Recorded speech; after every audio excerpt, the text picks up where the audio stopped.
नमस्कार दोस्तों, मैं यश के शुक्ला आपका संघर्ष एजुकेशन यूट्यूब चैनल पर हार्दिक स्वागत करता हूं।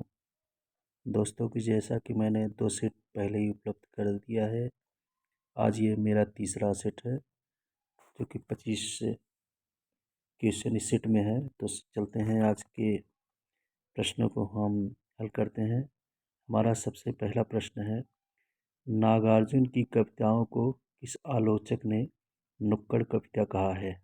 Option A Ramchandra Shukla, option B Bachchan Singh, option C Hazari Prasad Dwivedi, option D Nand Dulare Vajpayee.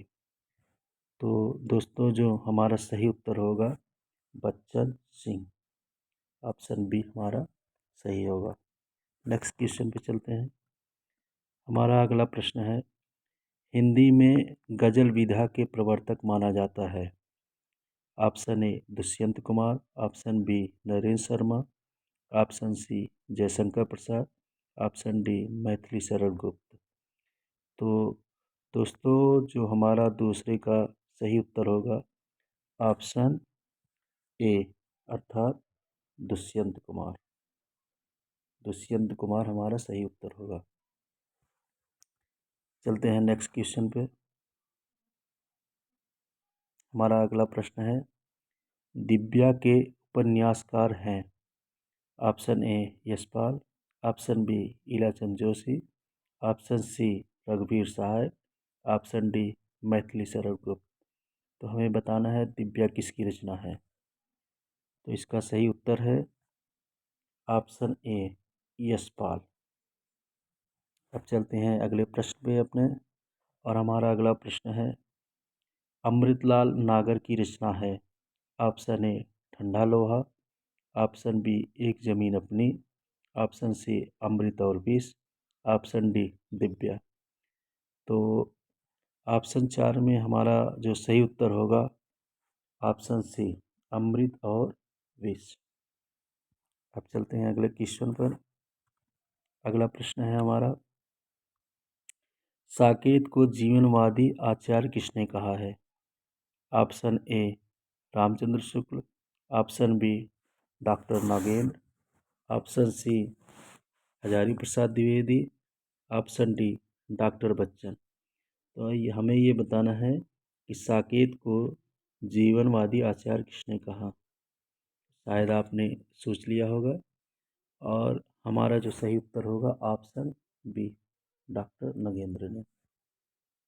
अब चलते हैं अगले प्रश्न पे।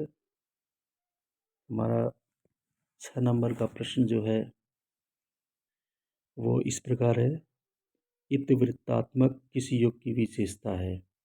ऑप्शन ए भारतेंदु युग, ऑप्शन बी छायावादी, ऑप्शन सी प्रगतिवादी, ऑप्शन डी द्विवेदी युग।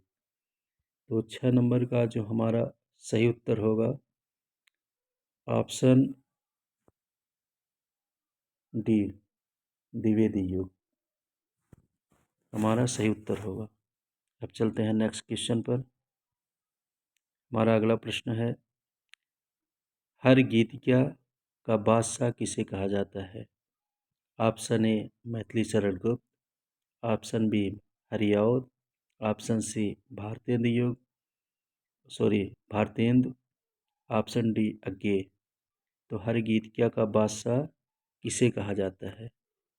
तो हमारा सही उत्तर होगा ऑप्शन ए मैथिली शरण गुप्त। हमारा यही सही उत्तर होगा। अब चलते हैं अगले प्रश्न पर। हमारा 8 नंबर का प्रश्न है, हिंदी युग के सर्वश्रेष्ठ प्रगीतकार किसे माना जाता है?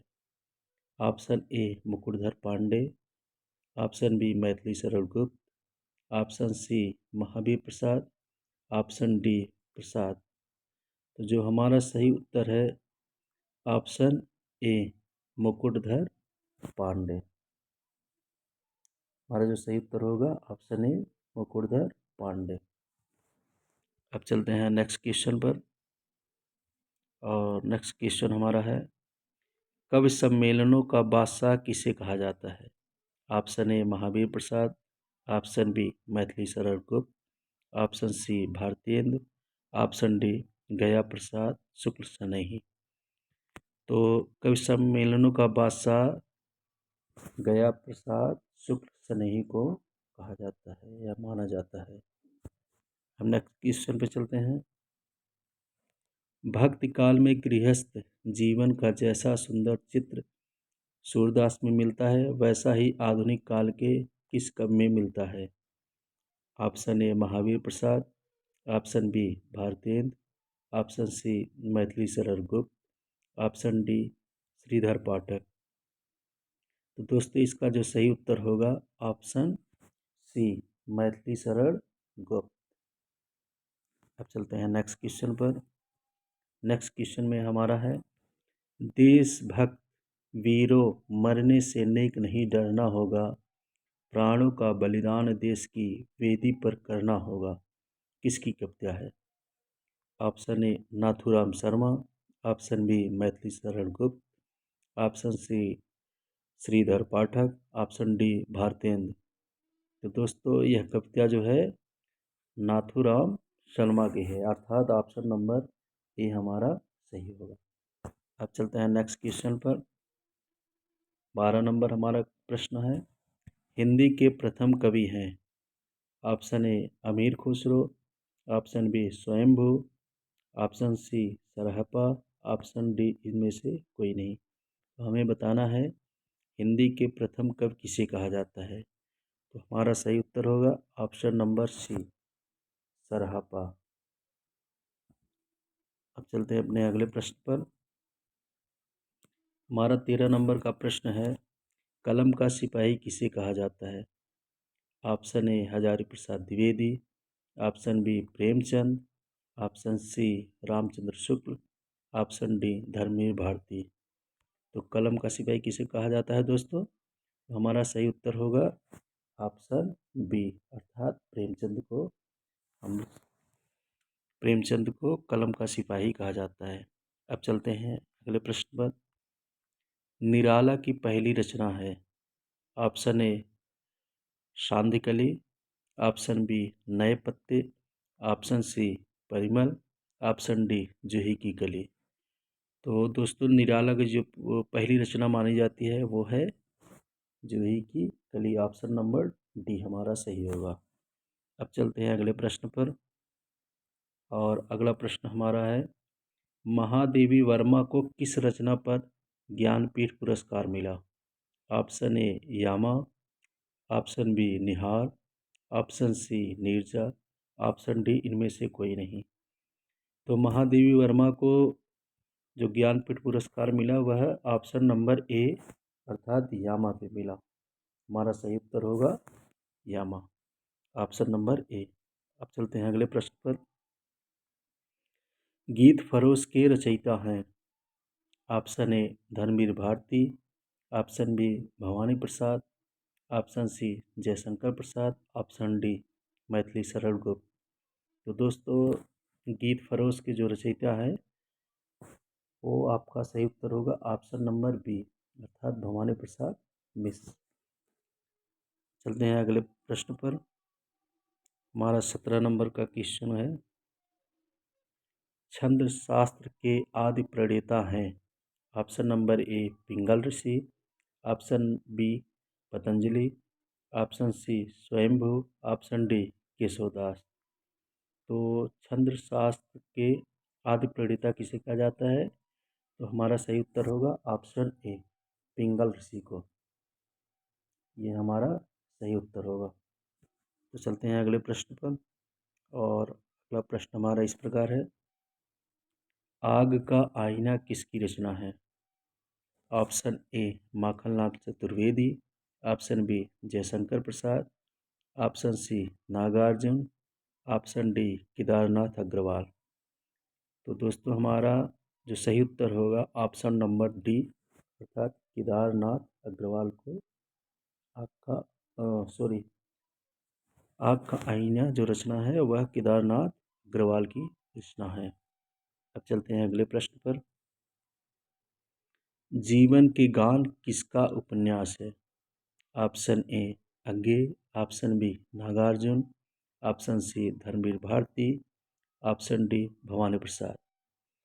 तो जीवन के गान जो उपन्यास है वह है आपका नागार्जुन, अर्थात ऑप्शन नंबर बी हमारा सही होगा उत्तर। तो अगले प्रश्न पे चलते हैं। ये हमारा 20वां प्रश्न है।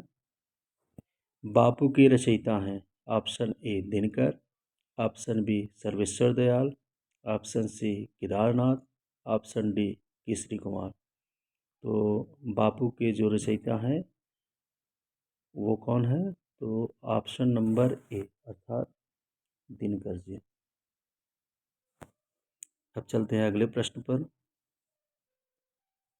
अगला प्रश्न हमारा है, हरिश्चंद्र के रचनाकार हैं। Option A Bharatendu, option B Ratnakar, option C Mahavir Prasad, option D Rai Devi. तो दोस्तों हमें ये बताना हरिश्चंद्र के रचनाकार हैं। तो हमारा जो सही उत्तर होगा ऑप्शन बी अर्थात रत्नाकर जी की यह रचना है। ऑप्शन बी हमारा सही उत्तर होगा। अगले प्रश्न पे चलते हैं। अगला प्रश्न है हमारा, आत्मबोध के रचनाकार हैं महावीर प्रसाद, बी आप भारतेंद्र, सी श्रीधर, ऑप्शन डी गोरखनाथ। तो हमें ये बताना है कि आत्मबोध किसकी रचना है। तो आप लोगों ने सोच लिया होगा और हमारा जो सही उत्तर है ऑप्शन डी अर्थात गोरखनाथ सही उत्तर होगा। अब चलते हैं अगले प्रश्न पर। अगला प्रश्न,